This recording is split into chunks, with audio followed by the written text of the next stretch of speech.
How do you make a mark? It starts with an idea that takes shape and develops.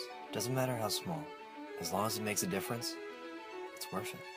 One life, one impact, many lives, many impacts.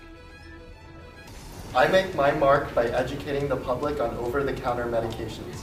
I make my mark by educating people on poison.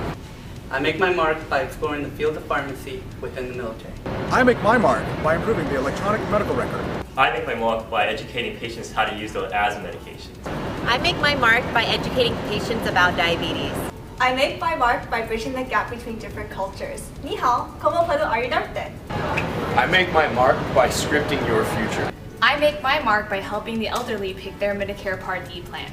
I make my mark by staying up to date with current events. I make my mark by going out into the community and screening people for life-threatening diseases. I make my mark by advocating legislative affairs. I make my mark by educating people on travel health. I make my mark by connecting the Marshall School of Business with the USC School of Pharmacy. I make my mark by teaching kids about poison prevention. I make my mark at USC by connecting with the community pharmacy. I make my mark by raising awareness for prostate cancer. I make my mark by advocating professionalism within the student body. I make my mark by being involved in my local association. We're USC, and this is how we make our mark. Fight on.